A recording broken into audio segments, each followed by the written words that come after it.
नमस्कार, मेरा नाम है सुमित सिंह मेहता। हाजिर हूँ आपके सामने थर्मोडायनामिक्स से रिलेटेड एक और नया लेक्चर लेके। आज का हमारा है लेक्चर नंबर 52 और आज के इस लेक्चर हम क्या करने वाले हैं, कुछ इंपॉर्टेंट क्वेश्चन करने वाले हैं टीडीएस इक्वेशन से रिलेटेड। जैसे कि आप सब लोग जानते हैं, इससे पिछले लेक्चर में क्या डिस्कस किया था हमने डिस्कस किया था कि टीडीएस इक्वेशन क्या होती है और हम किस तरीके से टीडीएस इक्वेशन को ड्राइव करते हैं। हमने वहां पर 3 टाइप की टीडीएस इक्वेशन पढ़ी थी। पहली कौन सी थी? फर्स्ट टीडीएस, उसका नाम क्या था?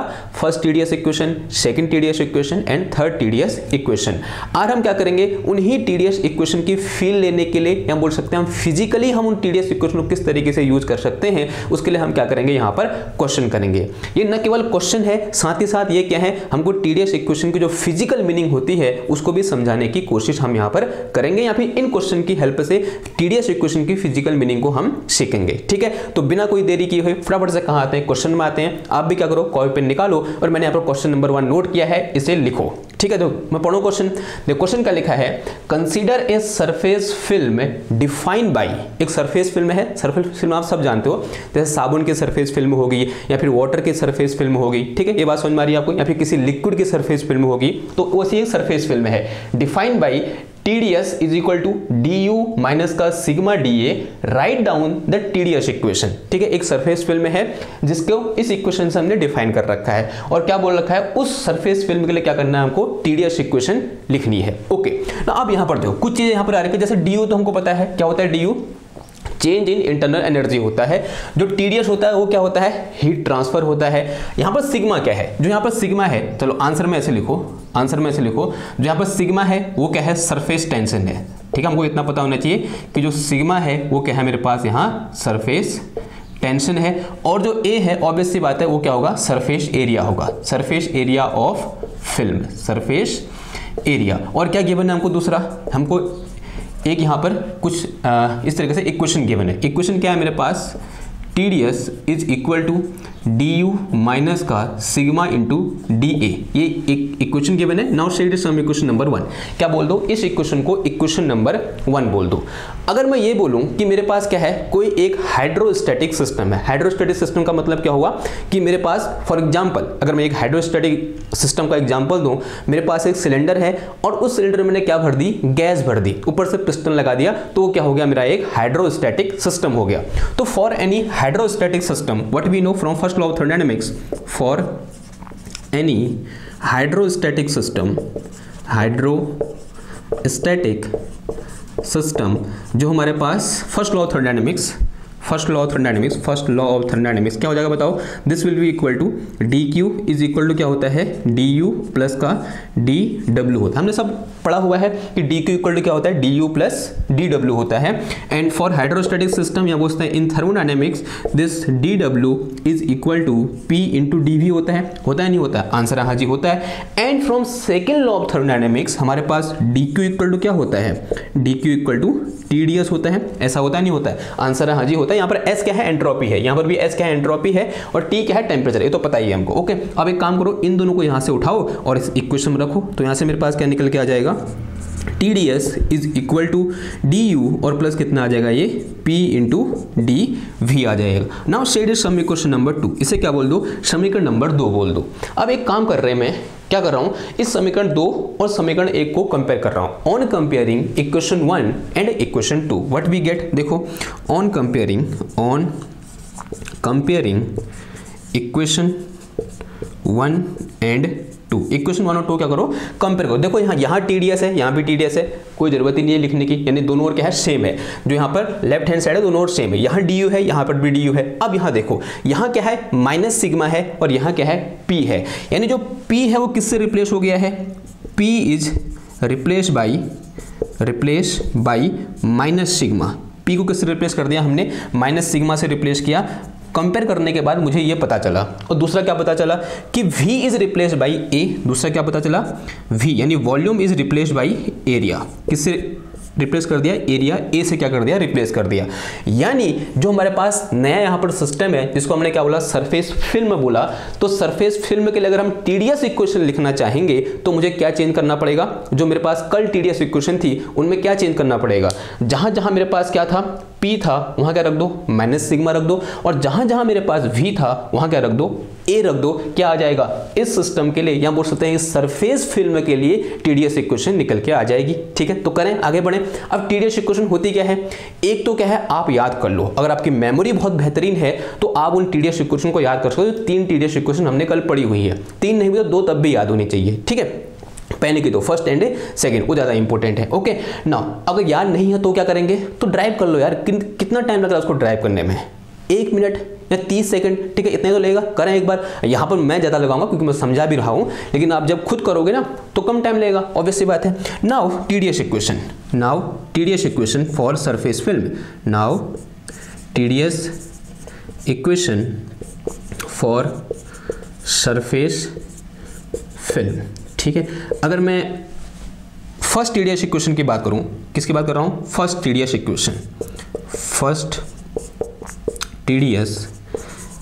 तो फर्स्ट TDS इक्वेशन के लिए जो एंट्रोपी होता है किसका फंक्शन होता है, entropy will be a function of volume and temperature. किसका फंक्शन होता था, वॉल्यूम और टेम्परेचर का फंक्शन। तो फिर क्या निकालते थे हम, DS निकालते हैं, यानी परफेक्ट डेरिवेटिव ऑफ एंट्रोपी।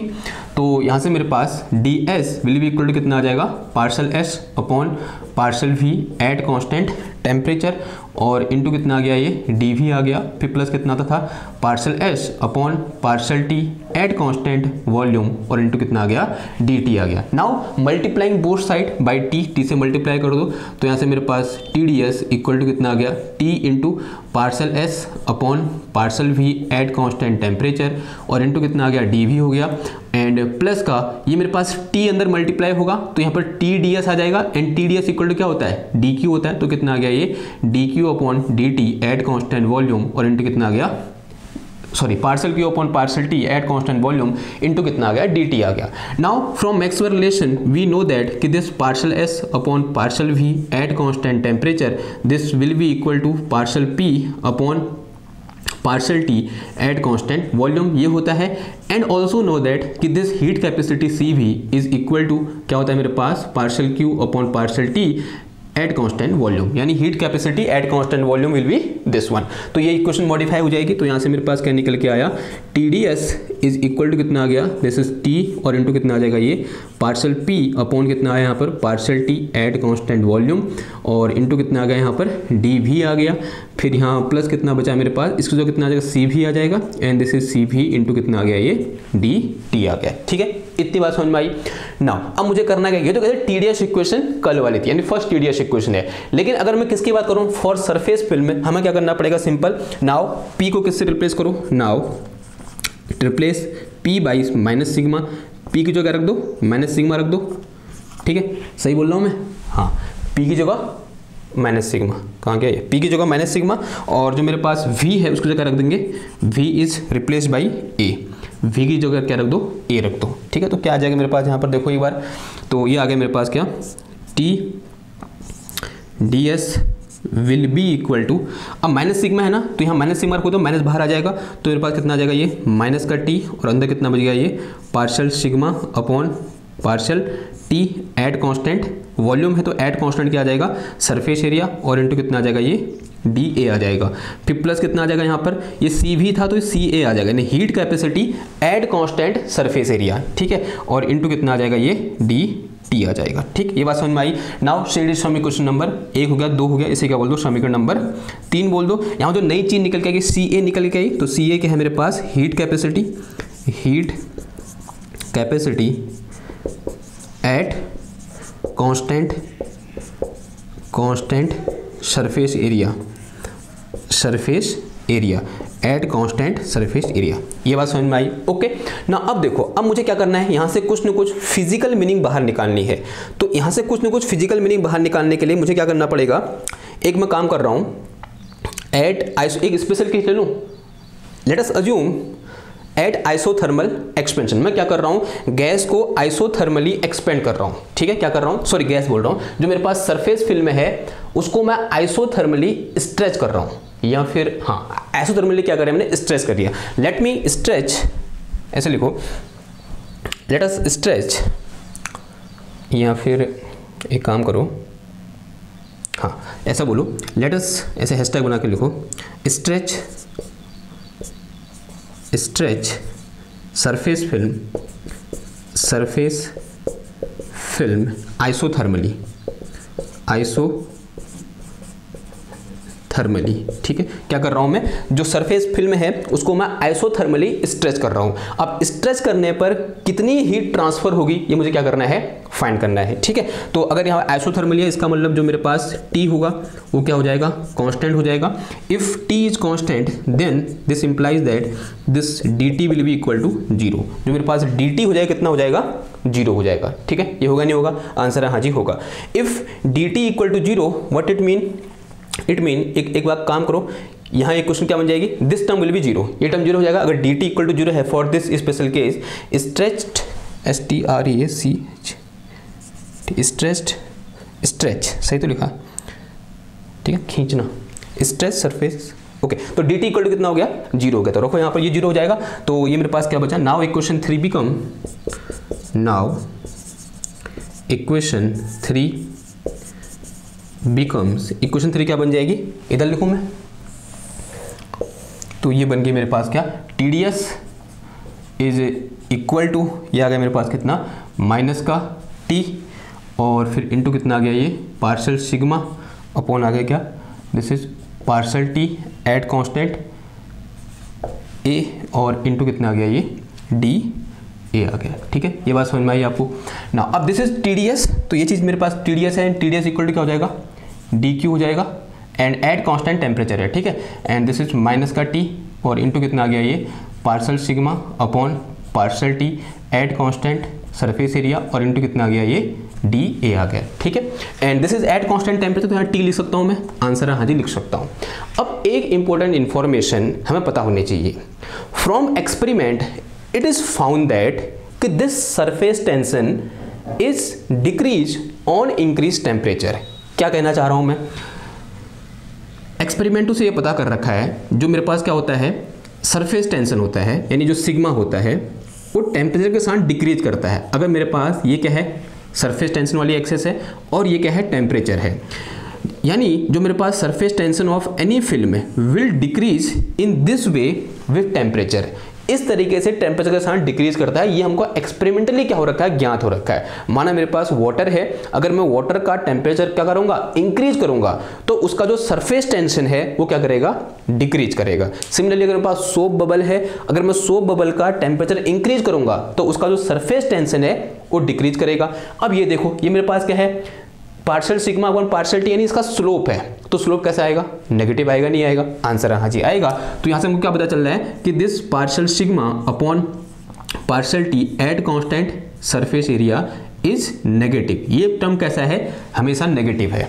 अगर ये टर्म नेगेटिव है तो इसका मतलब जो मेरे पास जो DQT निकल के आएगा वो कैसा निकल के आया, पॉजिटिव निकल के आएगा, नहीं आएगा, आंसर है हाँ जी निकल के आएगा, ठीक है। This DQ heat transfer will be positive, जो हीट ट्रांसफर होगा क्या होगा, पॉजिटिव होगा। कब होगा, व्हेन, अब DA भी ध्यान देना है, ठीक है, बिकॉज DA भी निर्भर कर रहा है, जब DA क्या होगा, पॉजिटिव होगा, ठीक है। ये बात समझ में आई, when this DA will be positive, यानी जब DA पॉजिटिव होगा तो हमारा जो DQT है ये भी कैसा होगा, पॉजिटिव होगा। अब DQT पॉजिटिव होने का मतलब क्या है, अगर मैं किसी भी सरफेस फिल्म को आइसोथर्मली स्ट्रेच करूंगा तो उसके अंदर हीट जाएगी। अगर हीट जाएगी तो क्या होगा, हीटिंग टेक प्लेस, तब वो क्या होगा, गर्म हो जाएगी, ऑब्वियस सी बात है, ठीक है। ये बात समझ में आई आपको, ओके। अगर मैं आइसोथर्मली क्या करूंगा, मैं उसको हीट करूंगा तो क्या होगी, उसके अंदर हीट जाएगी, ओके। यानी हीट कैसे होगी, हीट पॉजिटिव है, इसका मतलब हीट कहाँ जा रही है, जो सरफेस फिल्म है उसके अंदर जा रही है, उससे बाहर निकल रही है। जो हीट इजेक्टेड होती है वो क्या होती है, नेगेटिव होती है। एंड हीट एब्जॉर्ब कैसी होती है, पॉजिटिव होती है। यानी जब मैं क्या करूंगा, किसी सरफेस फिल्म को स्ट्रेच करूंगा तो वो हीट को क्या करेगी, एब्जॉर्ब करेगी, ठीक है। ये बात समझ में आ रही। तो यहां से मेरे को ये इन्फॉर्मेशन मिल रही है। और कंडीशन क्या है, जो पूरा स्ट्रेचिंग है फिल्म की वो कैसी होनी चाहिए, आइसोथर्मली होनी चाहिए। तो ये इन्फॉर्मेशन मुझे कहां से देखने को मिली, इस TDS equation for this surface film. This is first TDS equation. ऐसे क्या आप सेकंड TDS इक्वेशन लिख सकते हो इस सरफेस फिल्म के लिए, आंसर आज लिख सकते हैं, ओके। तो यहां तक लिख दिया। अब यहीं पर नीचे लिखो, नाउ ये फर्स्ट पॉइंट था, कहां पर था, इधर था ना, अब सेकंड पॉइंट हो जाएगा, now second TDS equation, now second TDS equation करो भाई, सेकंड TDS इक्वेशन की बात करो, क्या हो जाएगी सेकंड TDS इक्वेशन। देखो since we know for second TDS equation जो S होता है एंट्रोपी किसका फंक्शन होता है, this will be a function of pressure and temperature. अगर मैं ऐसे ds निकालूं then this ds will be equal to partial S upon partial P at constant temperature और इनटू कितना आ गया dP आ गया, फिर प्लस कितना हो जाएगा ये partial S upon partial T at constant pressure और इनटू कितना आ जाएगा dt आ जाएगा। ठीक है, फिर वही दोनों और t से मल्टीप्लाई करो, फिर करो मल्टीप्लाई तो ये कितना आ जाएगा मेरे पास t into ds, this will be equal to t into partial s upon partial p at constant temperature और इंटू कितना आ गया dp आ गया, फिर प्लस कितना आ गया t और इंटू कितना आ जाएगा partial s upon partial t at constant pressure into dt और यहाँ मेरे पास क्या बचा, this is t into ds, TDS will be equal to, ये तो क्या हो जाएगा मेरे पास, इसको थोड़ी देर के लिए ऐसे रहने दो, this partial S upon partial P at constant temperature into DP और ये CP हो जाएगा मेरे पास यहाँ, दिस इज CP और इंटू कितना आ गया ये DT आ गया, दिस थिंग इज CP और इंटू के है मेरे पास DT है। मुझे कुछ चीज़ें मिटानी पड़ेंगी तो मिटा दो, मैं कहाँ आऊँ कैसे मिटाऊँ बताओ, इधर मिटाना पड़ेगा। ठीक है, तो मैं यहाँ से नीचे को मिटा दे रहा हूँ, इसको मिटा, क्वेश्चन मिटा देते हैं, उतर लेना क्वेश्चन, आई होप स्क्रीनशॉट ले लिया होगा। आओ भाई आगे बढ़ो, मेरे पास क्या है, मेरे पास देखो ये चीज़ है मेरे पास, अब इसको मैं फ्रॉम मैक्सवेल रिलेशन सॉरी यार मॉडिफाई कर सकता हूँ। देखो मैक्सवेल रिलेशन क्या होता है मेरे पास, partial S upon partial V at is equal to partial P upon partial T, this is at constant volume at constant temperature. आगे पीछे करो तो मेरे पास क्या आ गया ये partial T upon partial V and this will be equal to minus का partial P upon partial S and this thing is at constant entropy at constant volume. मुझे क्या चाहिए S अपॉन P चाहिए, उल्टा कर दो तो मेरे पास कितना आ जाएगा ये partial V upon partial T, this will be equal to minus का partial S upon partial P, this is at constant entropy and this one is at constant pressure. तो इसकी जगह मैं ये लिख सकता हूँ, तो रख दो फटाफट वहाँ पर, तो यहाँ से मेरे पास कितना आ गया, now this equation become TDS is equal to this is minus t और ये आ गया मेरे पास क्या, this is parcel V upon कितना आ जाएगा ये partial T at constant pressure और इनटू कितना आ गया ये dP आ गया और फिर प्लस कितना आ जाएगा ये CP इंटू dt आ गया। अब मुझे लिखनी किसके लिए, सरफेस फिल्म के लिए लिखनी है, तो सरफेस फिल्म के लिखने के लिए क्या करोगे, सिग्मा की जगह P की जगह माइनस सिग्मा और V की जगह A रख दो, तो रखो फिर यहाँ पर कितना आ जाएगा ये TDS, तो ऐसे रहा TDS will be equal to minus का T आया और इंटू कितना आ गया ये पार्सल A अपॉन कितना आया पार्सल T और एट कांस्टेंट सिग्मा DP की जगह क्या आएगा माइनस D सिग्मा आ जाएगा, तो माइनस माइनस प्लस हो जाएगा ये और यहाँ क्या आ जाएगा D सिग्मा और प्लस कितना आ गया ये C, P की जगह कितना है, P की जगह सिग्मा है तो C सिग्मा और इंटू कितना आ गया ये DT आ गया। तो this is my second TDS equation for our surface film. ठीक है, हमारे सरफेस फिल्म के लिए जो सेकंड TDS इक्वेशन है वो ये है। ठीक, क्लियर हुई इतनी बात, ओके ना। अब यहाँ पर एक नया टर्म आया क्या, C सिग्मा, बताओ C सिग्मा क्या होगा, C sigma is the heat capacity at constant surface tension, heat capacity at constant surface tension, surface tension, this is heat capacity at constant surface tension. Okay, clear हुई बात। तो ये क्या होगा, हमारा आंसर हो गया। हमने क्या करा, दोनों TDS इक्वेशन निकाली, मतलब फर्स्ट और सेकंड, और फिर हमने क्या किया, अब थर्ड भी निकाल सकते हो, वो आपकी मर्जी है। ओके, फिलहाल दो में हम क्या कर रहे हैं, रोक लेते हैं खुद को, थर्ड आप होमवर्क को निकालना आपका मन करेगा तो। फिर उसके बाद हमने क्या किया, यहाँ पर जो फर्स्ट वाली हमारे पास TDS इक्वेशन थी उस पर एक स्पेशल केस भी डिस्कस किया, दैट इज कि अगर हम किसी सरफेस फिल्म को स्ट्रेच करते हैं तो वहां पर हीट क्या होती है, एब्जॉर्ब होती है, क्योंकि डेल्टा एट आइसोथर्मली जब स्ट्रेच करेंगे तब हीट क्या होगी यहाँ पर एब्जॉर्ब होगी, बशर्ते जो मेरे पास चेंज इन एरिया हो वो कैसा हो, पॉजिटिव हो। ओके, इतनी बात समझ में आई। नाउ अब बढ़ते हैं कहाँ की ओर, सेकंड क्वेश्चन की ओर। इसे क्या करो, फटाफट से नोट करो, स्क्रीनशॉट ले लो, मैं इसको मिटाने जा रहा हूँ।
चलो भाई दूसरे क्वेश्चन की ओर बढ़ते हैं। क्वेश्चन नंबर 2 क्या बोल रहा है, a wire under constant tension F is acted upon by an external stretching force, express change in entropy in terms of change in internal energy and change in length. Also calculate the change in tension for a small change in temperature so that it is independent of length of wire. ठीक है, ये question है, थोड़ा बहुत अभी समझ में नहीं आया होगा क्वेश्चन, एक दो बार पढ़ोगे तो समझ में आ जाएगा।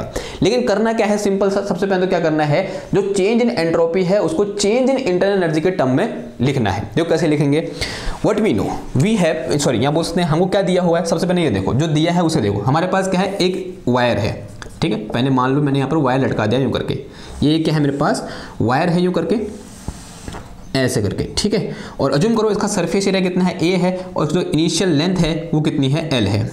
अब मैंने क्या किया, इस पर कोई एक एक्सटर्नल फोर्स लगाया, और हम सब जानते हैं एक्सटर्नल फोर्स लगाते ही वायर की लेंथ क्या करेगी, इंक्रीज करेगी। मान लिया यहाँ पर वायर की लेंथ कितनी इंक्रीज करेगी, डेल्टा L, एक स्मॉल डिस्टेंस डेल्टा L क्या करेगी, इंक्रीज करेगी, ठीक है। This is the increase in length of wire, late us से दिस लेंथ इज DL, कितनी लेंथ इंक्रीज करेगी, DL लेंथ क्या करेगी, इंक्रीज करेगी, ठीक है। कब, जब मैंने यहाँ पर क्या लगाया, कुछ फोर्स लगाया नीचे की ओर, लेट अस से मैंने यहाँ पर क्या लटका दिया, एक वेट लटका दिया, क्या लटकाया, एक वेट लटकाया। और ऑब्वियस सी बात है अगर इस वेट का मास m है तो नीचे कितना फोर्स लगाएगा, ये mg फोर्स लगाएगा।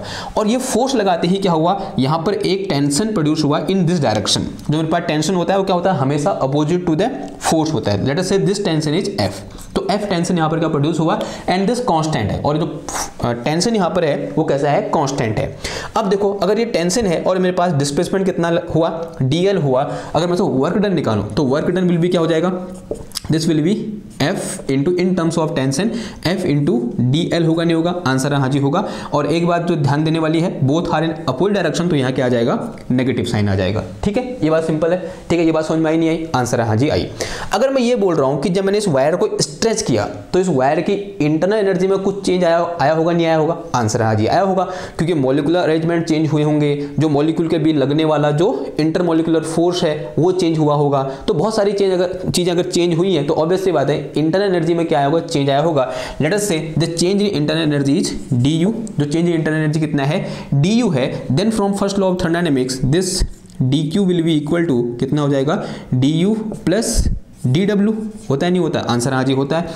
And second law of thermodynamics this du equal to क्या होता है, TdS, एंड du को du रहने दो, सॉरी dq इक्वल टू कितना होता है, TdS होता है, और du को du रहने दो, और फिर क्या आ जाएगा, dw को जो कितना आ जाएगा, माइनस का F इंटू DL आ जाएगा, कितना आ गया, माइनस का F into DL। Now say it is some question number 1, तो ये मैंने लिख दिया, ठीक है। यानी मैंने चेंज इन इंटरनल एनर्जी को, या बोल सकते हैं हाँ, change in internal energy in terms of internal energy, so change in entropy in terms of internal energy लिख दी मैंने, ठीक है। कोई दिक्कत है तो जो यहाँ तक का आंसर है वो निकल के आ गया ना। अब मुझे क्या करना है, चेंज इन लेंथ, यानी इस चेंज इन एंट्रोपी को चेंज इन लेंथ के टर्म में लिखना, वो भी लिखा हुआ है, ठीक है। लेकिन इसको थोड़ा बहुत और मॉडिफाई हम कर सकते हैं। कैसे मॉडिफाई कर सकते हैं, by the help of TdS equation, जो हमने कल TdS इक्वेशन डिस्कस कर रही थी, उनकी हेल्प से हम इसको थोड़ा बहुत क्या कर सकते हैं, मॉडिफाई कर सकते हैं। उससे पहले जैसे कि हमने इससे ठीक जो पिछला लेक्चर था, सॉरी पिछला जो क्वेश्चन था, उस पर हमने क्या किया था, ये देखा था कि किस तरीके से ये जो इक्वेशन 1 है ये हाइड्रोस्टैटिक इक्वेशन जो इक्वेशन होगी उससे किस तरीके से अलग है। तो अगर मैं किसके लिए लिखूं, for hydrostatic system, for hydrostatic system, hydrostatic system जो मेरे पास TdS इक्वल टू होता है वो क्या होता है, TdS equal to du plus P into dV, ये होता है नहीं होता है, आंसर हाँ जी होता है। शेड is some question number 2। On comparing मेरे पास क्या निकल के आ जाएगा, ऑन कंपेयरिंग, देखो यहाँ TdS है, यहाँ भी TdS है, यहाँ du है, यहाँ भी du है, लेकिन यहाँ P है और यहाँ क्या है, F सरफेस टेंशन है। तो this P is replace by minus F and V is replace by L। V को किससे रिप्लेस कर रखा है, L से रिप्लेस कर रखा है, और P को किससे रिप्लेस कर रखा है, माइनस F से, यहाँ बोल सकते हैं माइनस टेंशन, ठीक है। F क्या है, टेंशन है, फोर्स नहीं है, क्या है, सरफेस, सॉरी टेंशन है, ओके। P क्या था, प्रेशर था, प्रेशर को जो क्या रख देंगे, माइनस है, और V क्या है, वॉल्यूम, वॉल्यूम जो क्या रख देंगे, L रख देंगे, ठीक है। ये बात समझ में आई आपको। नाउ अगर मैं बात करूं किसकी, सेकंड टीडीएस इक्वेशन की, आप फर्स्ट टीडीएस इक्वेशन में लिख सकते हो, लेकिन जो यहां पर इस केस में जो मोर इंफॉर्मेटिव होगी वो कौन सी होगी, सेकंड टीडीएस इक्वेशन होगी। तो हम वहीं से स्टार्ट कर रहे हैं, जो टीडीएस इक्वेशन ज्यादा इंफॉर्मेटिव होगी, जहां से हमको ज्यादा इंफॉर्मेशन जानने को मिलेंगे, हम उसी को लेंगे। आप फर्स्ट वाला भी इसके लिए ड्राइव कर सकते हो, वो आपके लिए होमवर्क हो गया। आप क्या करो, जो फर्स्ट टीडीएस इक्वेशन है पी और टी, वी और टी के टर्म में लिखो एंट्रोपी को, फिर उसका डेरिवेटिव निकालो, फिर वहां पर टीडीएस इक्वेशन निकालो, और फिर सिंपल लास्ट में क्या कर दो, पी की जगह माइनस एफ रख दो और वी की जगह रख दो एल रख दो, तो आपका क्या निकल के आ जाएगा, इस सिस्टम के लिए फर्स्ट टीडीएस इक्वेशन निकल के आ जाएगी। ये आपका काम है। मैं कहां से शुरू कर रहा हूं, सेकंड टीडीएस इक्वेशन से शुरू कर रहा हूं, क्योंकि वहीं से हमको और इंफॉर्मेशन मिलने वाली है।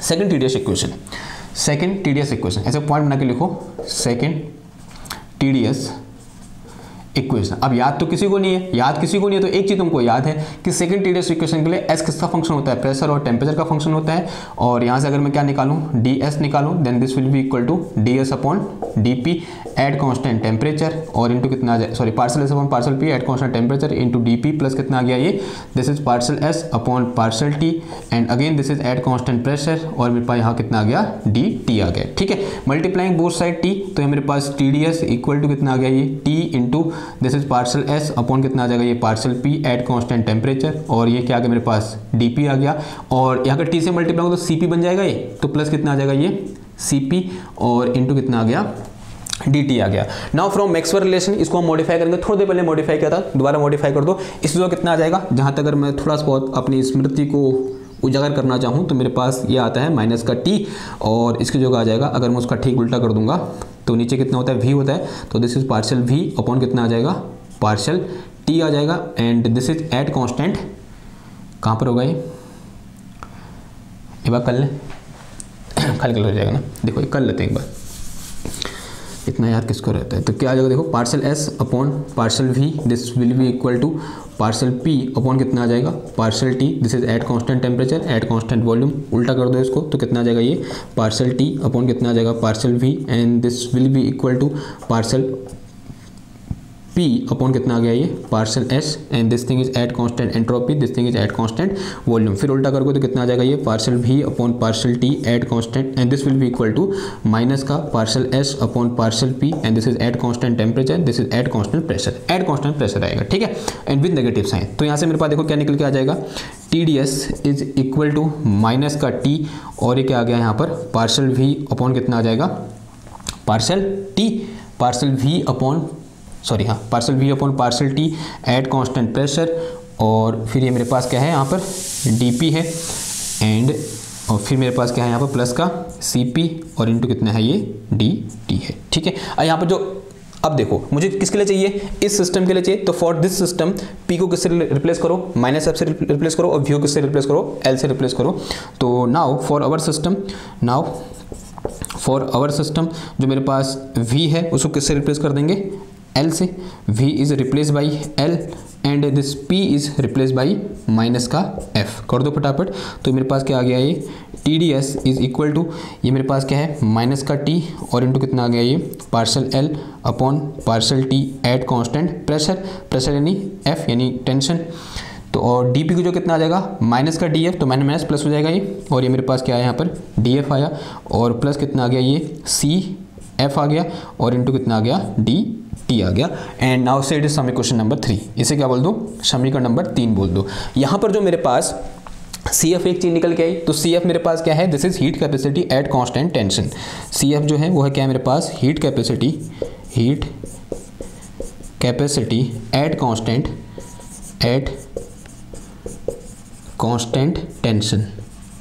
Eight constant tension. ठीक है, ये बात समझ में आ गई आपको ना। अब देखो ये इक्वेशन नंबर 3 क्या होगी, equation number 3 is TDS equation for this system, या बोलते हैं for our given problem.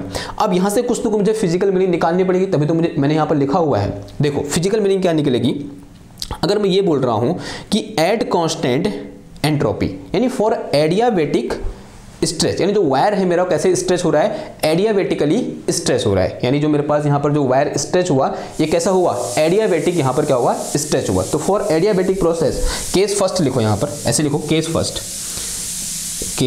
First बोल सकते हैं, या फिर सीधे से लिख के चलो केस फर्स्ट क्या हो जाएगा, चलो केस फर्स्ट लिख दो। केस फर्स्ट में क्या हो जाएगा, फॉर एडियाबेटिक प्रोसेस। तो तो एडियाबेटिक प्रोसेस के लिए क्या होता है, वी ऑल नो दैट जो एस होता है, एंट्रोपी होता है, वो कांस्टेंट होता है। अगर एंट्रोपी कांस्टेंट है इसका मतलब चेंज इन एंट्रोपी कितना हो जाएगा, 0 हो जाएगा।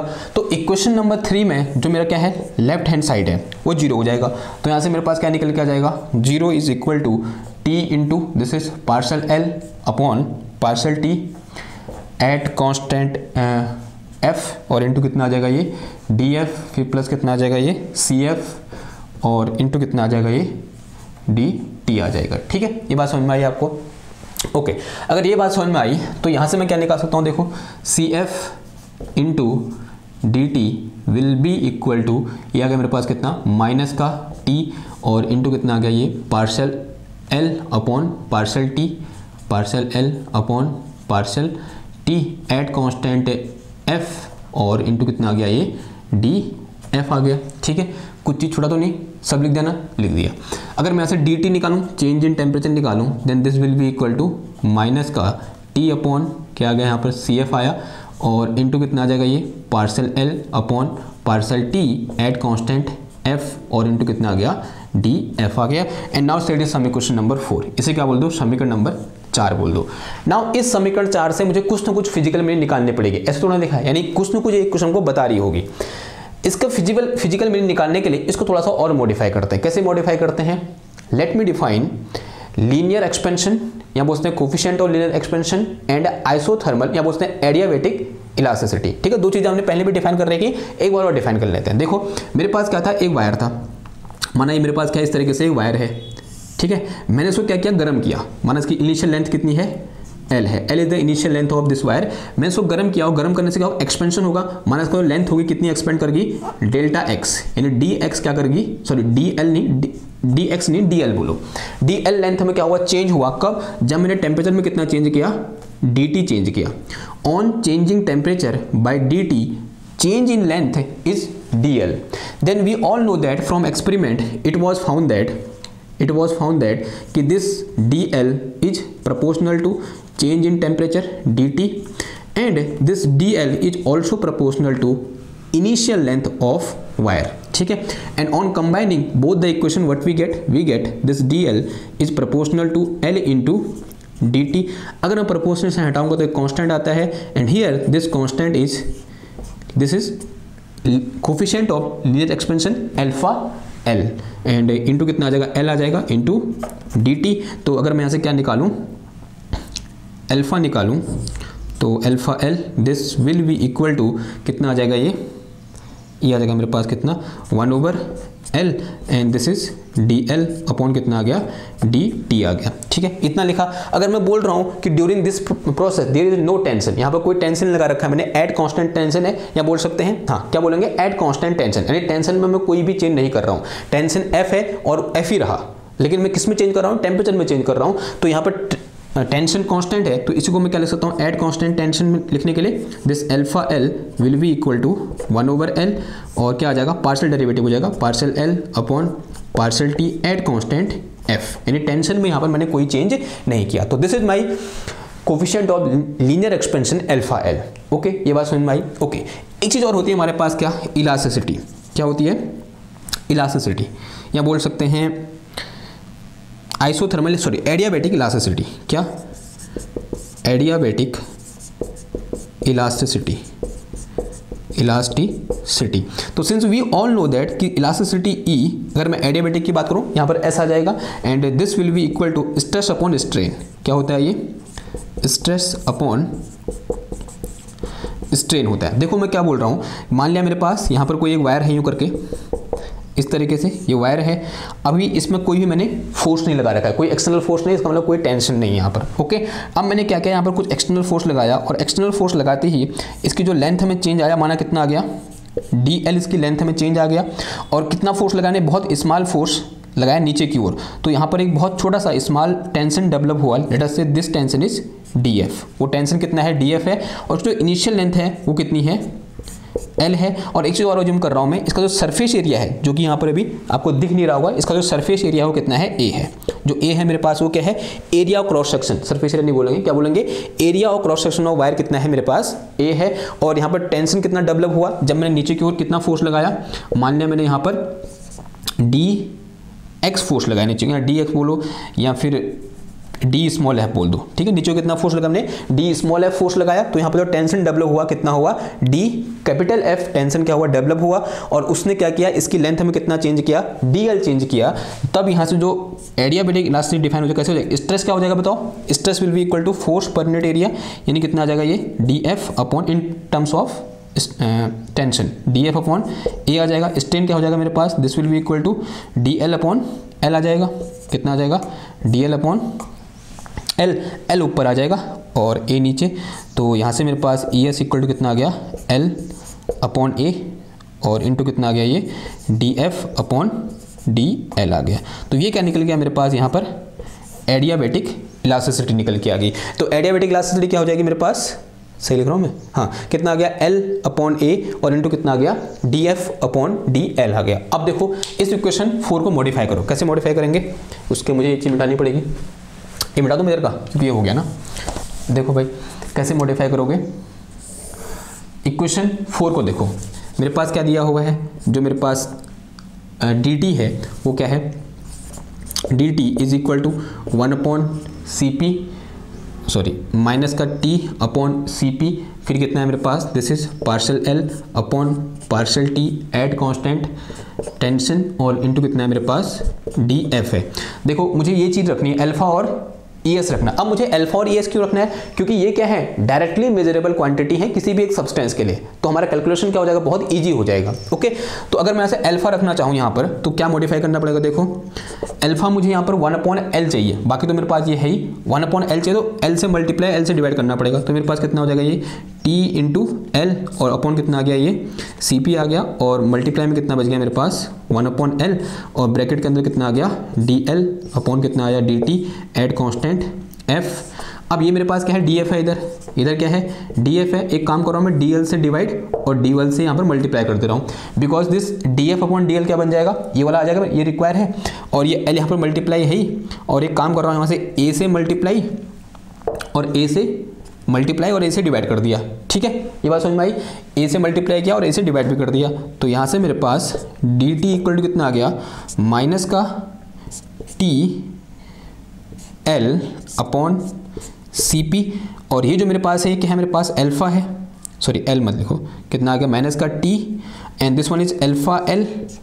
अब देखो L upon A and this thing, this will be equal to E S, यानी एडियाबैटिक इलास्टिसिटी, और फिर मेरे पास ये ए आ गया इधर, और ये कि मेरे पास कितना आ गया, डी एल आ गया। अब देखो ध्यान से, तो this is my expression for change in temperature and change in length, ठीक है। यानी अगर मैं लेंथ में कैसा चेंज करूंगा, पॉजिटिव चेंज करूंगा, तो मेरे पास टेम्परेचर में कैसा चेंज आएगा, नेगेटिव चेंज आएगा। और उससे पहले एक चीज़ और सुनो, इन चीज़ों पे डिपेंड करता है ना, अल्फा एल ई एस पे भी डिपेंड कर रहा है।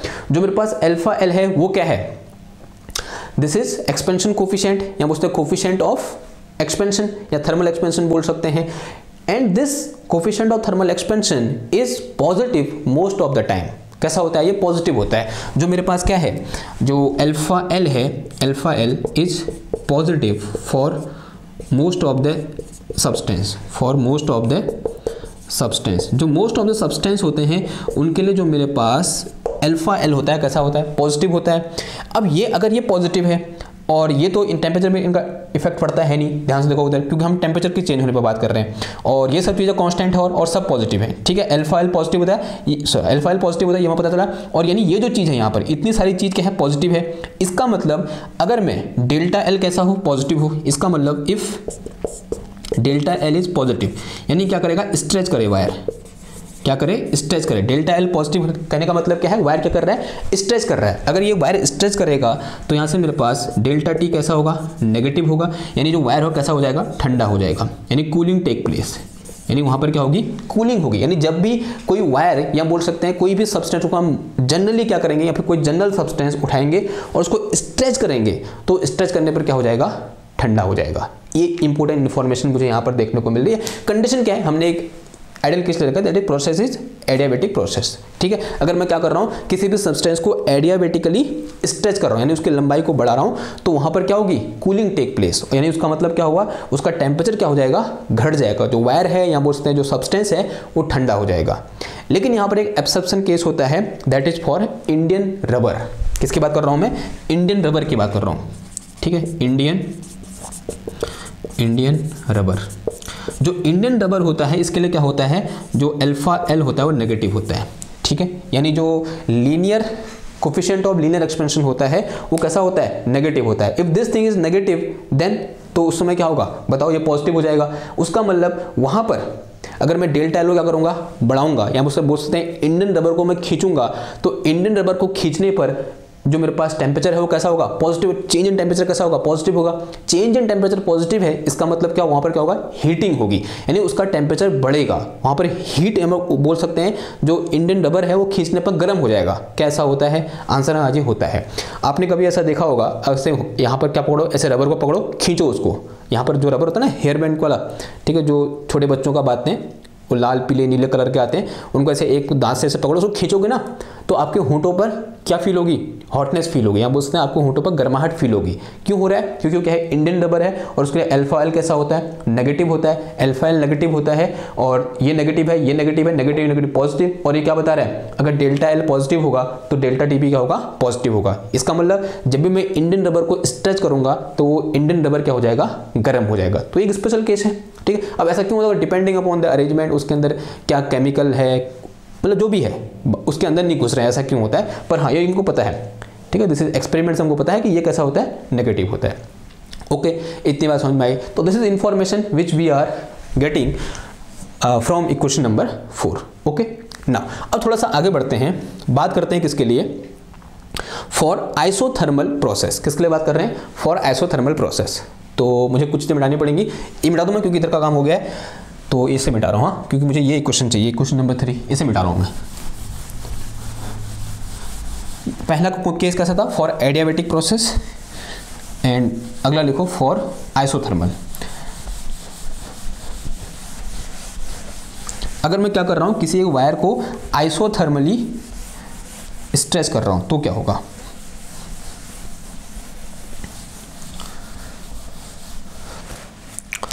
केस सेकंड क्या है मेरे पास, आइसोथर्मल एक्सपेंशन या फिर for isothermal. Case second for, ऐसे लिखो फॉर आइसोथर्मल। आइसोथर्मल का टी इक्वल टू कितना हो जाएगा, constant. T equal to constant, इसका मतलब डी टी इक्वल टू कितना हो जाएगा, 0 हो जाएगा। Now equation 3, now in equation 3 में क्या होगा, देखो, if D T equal to 0 then this term goes to 0, sorry ये टर्म क्या हो जाएगा, 0 हो जाएगा। तो बचा क्या मेरे पास, ये बचा, तो T D S will be equal to, ये कितना आ जाएगा मेरे पास, T into partial L upon कितना आ गया, ये partial T at constant F, और इंटू कितना आ गया, डी एफ आ गया, और फिर प्लस कितना आ गया, ये 0 हो जाएगा। बाकी टर्म क्या हो जाएंगे, 0। This is equal to D Q, this is heat transfer, तो D Q will be equal to कितना आ जाएगा, ये T into partial F upon partial T, and this is D F, and this is at constant.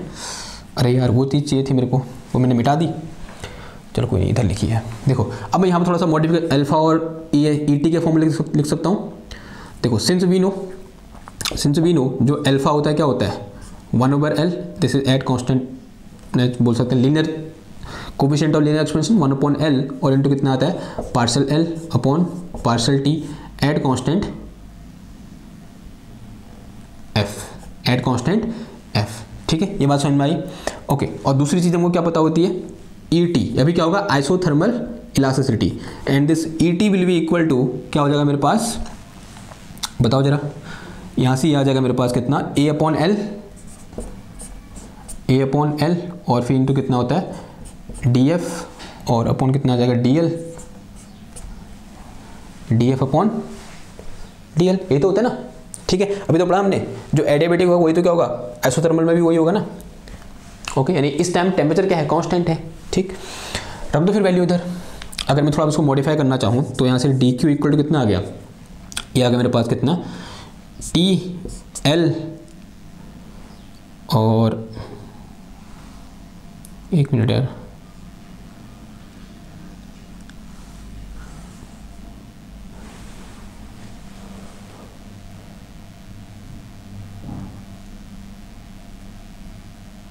L उल्टा लिख दिया, नहीं L upon ए होता है,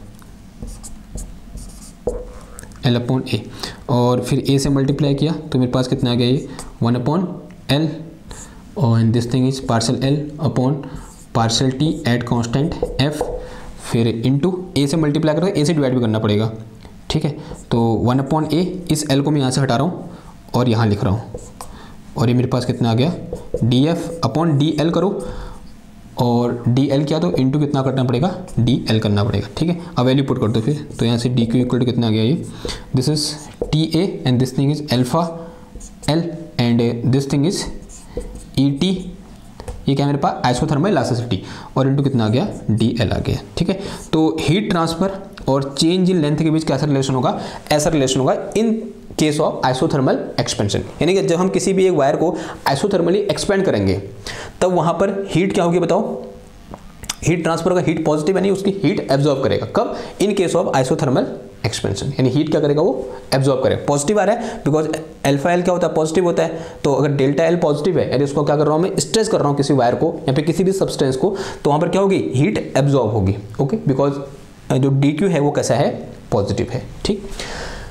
नाउ थोड़ा सा आगे बढ़ते हैं, लास्ट जो पॉइंट है वो बहुत इंपॉर्टेंट है, देखो क्यों बोल रहा हूँ इंपॉर्टेंट है, मैं समझते हैं एक बार, उसके लिए मुझे कुछ चीज़ें मिटानी पड़ेंगी, इसे मिटा रहा हूँ, ठीक है मैं, ठीक। देखो यहाँ मैं अज्यूम कर रहा हूँ कि मेरे पास केस थर्ड लिखो, यहाँ पर केस थर्ड, मेरे पास क्या है एक वायर है यूँ करके, जो क्या है दो किनारों के बीच फिक्स है, इस तरीके से एक वायर है और ये इन दो पॉइंटों के बीच है, इन दो एंड के बीच फिक्स है, और अज्यूम करो इसकी लेंथ कितनी है एल है, तो एल इज कांस्टेंट, जो मेरे पास एल है वो क्या है कांस्टेंट है, इसका मतलब डी एल इक्वल टू कितना हो जाएगा मेरा 0 हो जाएगा। ये मैं निकालना चाह रहा हूँ कि टेम्परेचर के साथ जब मैं क्या करूँगा टेंशन को चेंज करूँगा और लेंथ को कांस्टेंट रखते हुए, तो वो कितना होगा, देखो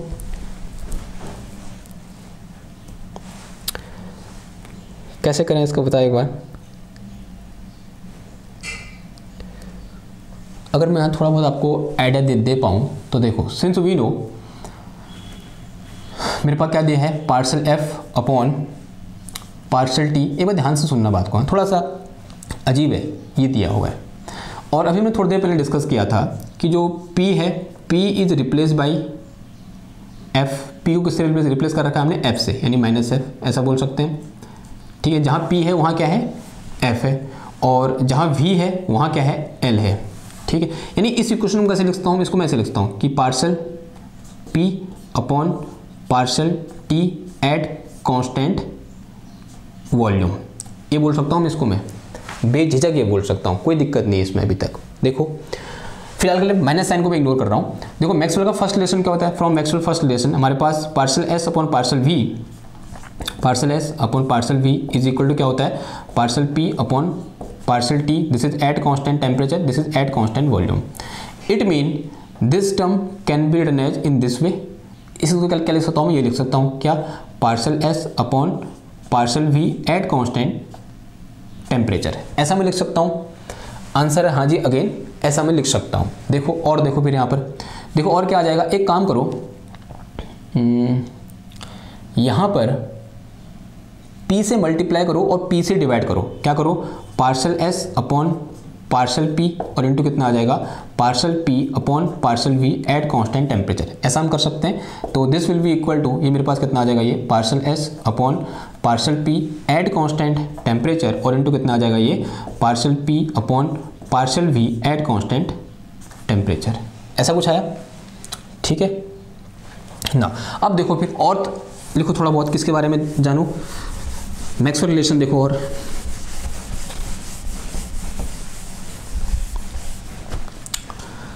ये तो फर्स्ट हो गया। अगर मैं सेकंड की बात करूं तो इधर चल जाएगा, ये इधर लिखो, मैं थोड़ा सा यहाँ लिख रहा हूँ मैक्सवेल रिलेशन, ये तो फर्स्ट हो गया। सेकंड क्या हो जाएगा partial T upon partial V, this is equal to minus का पार्सल पी अपॉन कितना आ जाएगा partial S, this is at constant entropy at constant volume. फिर इसको उल्टा कर देंगे तो मेरे पास क्या आ जाएगा, partial V upon partial T, this is equal to minus का partial S upon partial P.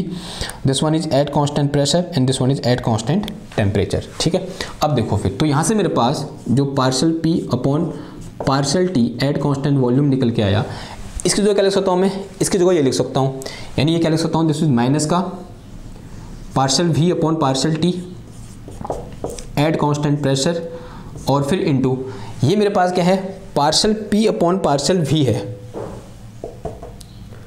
Partial P upon partial V and this is at constant temperature. ये टेम्परेचर कैसे हो गया यार, नहीं गड़बड़ कर दी मैंने शायद भैया।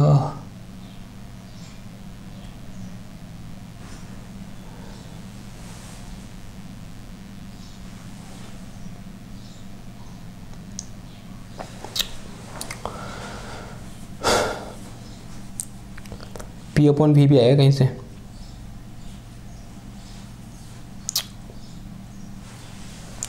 एक बार ऐसे लिखो तो क्या आ जाएगा, ये partial P upon partial V at constant temperature.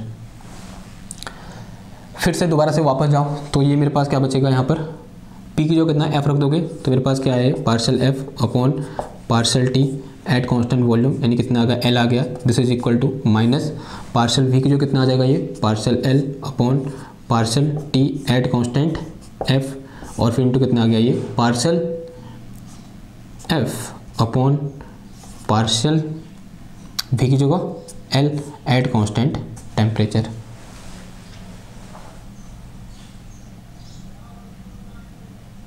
थोड़ा बहुत बन रहा है, आ रहा है, देखो थोड़ा बहुत आ रहा है। तो यहाँ से मेरे पास ये किसके बराबर है, देखो फ्रॉम मैक्सवेल रिलेशन, ये मेरे पास this is partial L upon कितना आया, partial T at constant F और फिर इंटू कितना आ गया, ये partial F upon partial L at constant T निकल गया है। अब एक काम करो, यहाँ पर देखो this is partial F upon ये कितना आ जाएगा मेरे पास यहाँ पर, फिर partial T at constant L and this will be equal to minus का, अब उधर देखो एक बार, एल से मल्टीप्लाई, एल से डिवाइड 1 ओवर एल और यहाँ क्या आएगा मेरे पास, this is partial L upon partial T at constant F फिर इनटू और इसकी जगह मुझे क्या चाहिए, एल अपॉन ए चाहिए, तो ए से मल्टीप्लाई, ए से डिवाइड और ये मेरे पास क्या आया, partial F upon partial L at constant temperature. ठीक है, देखो वैल्यू पुट करो, फिर ये मेरे पास कितना आ गया, partial F upon partial T at constant L, this will be equal to ये जो पूरी चीज़ें यहाँ से लेकर कहाँ से, यहाँ से लेकर यहाँ तक, ये क्या है, अल्फ़ा एल है, तो रखो यहाँ पर माइनस का एल इंटू अल्फ़ा एल और फिर इस एल को यहाँ लिख लो, तो यहाँ से भी ए बचा और this is L upon A and this thing, L upon A this thing will be equal to क्या लिखा है, ई टी लिखा है, तो रखो यहाँ पर ई टी आ जाएगा, यानी आइसोथर्मल इलास्टिसिटी एंड बस हो गया, ये निकल के आ गया मेरे पास। तो देखो यहाँ पर जब मैंने क्या किया, सरफेस टेंशन को टी के साथ चेंज कराया, टेम्परेचर के साथ चेंज कराया, हमने क्या किया, इसकी लेंथ को फिक्स किया, तो देखो वो लेंथ पर निर्भर नहीं कर रहा है, यानी जो लेंथ ऑफ वायर है उस पर निर्भर नहीं कर रहा है। अगर मैं यहाँ पर ऐसे लिखूँ एट कांस्टेंट एल लिखूँ, यानी इसको मैं D F at constant L लिखूँ, then this will be equal to minus का ए एंड फिर कितना आ जाएगा, ये अल्फ़ा एल इंटू कितना आ जाएगा, ई टी और मेरे पास कितना आ गया, डी टी एल। यानी अगर मैं कोई एक वायर लेता हूँ, एक बहुत अच्छी इन्फॉर्मेशन यहाँ पर देखने को मिली, थोड़ा टाइम लगा इसको डिकोड करने में, ये करने में, क्योंकि थोड़ा सा क्या है अजीब था, लेकिन आप एक बार पढ़ोगे तो समझ में आ जाएगा। देखो यहाँ से क्या इन्फॉर्मेशन मिली, एक बार मैं चेक कर लूँ कि जो मेरे लास्ट में एक्सप्रेशन सही आया नहीं आया, वैसे सही आना चाहिए क्योंकि इतनी मेहनत की हमने।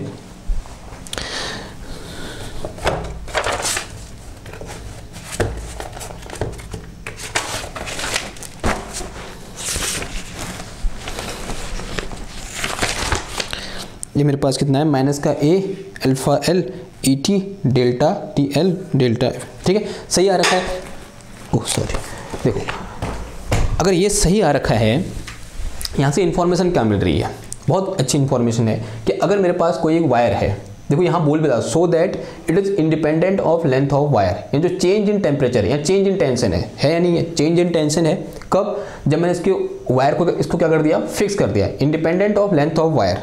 हाँ ऐसा होता है भैया, देखो इंडिपेंडेंट ऑफ क्या है, लेंथ ऑफ वायर है, यानी अगर इसके लेंथ को मैं फिक्स कर दूं तो जो टेंशन होगा या फिर चेंज इन टेंशन होगा वो किस पर निर्भर नहीं करेगा, इस वायर की लेंथ पर निर्भर नहीं करेगा। इस वायर की लेंथ को मैं इतने से बढ़ाकर इतना भी कर दूंगा तब भी जो एक्सप्रेशन रहेगा वही रहेगा, यानी चेंज इन टेंशन रहेगा वो यही रहेगा। ठीक, तो this is a important relation which we are getting at the end. TDS equation के बारे में आपको थोड़ा बहुत समझ में आया होगा। ठीक है, देखो कुछ चीज़ें हैं यहाँ पर, जैसे यहाँ पर थोड़ा वक्त लग गया, ठीक है, वक्त उसने मांगा है। अगर यहाँ पर क्या करना होता, रिलेशन लगाना होता, फिर यहाँ पर लिख देना बड़ा आसान था, लेकिन यहाँ पर किस में दिया है, वेरिएबल चेंज हो गया, F और T हो गया, और यहाँ क्या है, P और T है। ठीक है, तो इस तरह के थोड़ा बहुत उसको मैच करने में थोड़ा बहुत टाइम लगता है, टाइम लगा कोई बात नहीं, टाइम लगना अच्छी चीज़ है, लेकिन हमको चीज़ें समझ में आई या नहीं आई ये ज़्यादा इंपॉर्टेंट है। आई होप आपको चीज़ें समझ में आई होंगी, और इतनी मेहनत करके यहाँ पर एक कंटेंट बनाया जाता है, इधर उधर से बहुत सारी किताबों से कंटेंट जुटा करके उस सबको फिर एक साथ मिला के मैं आपके सामने प्रस्तुत करता हूँ।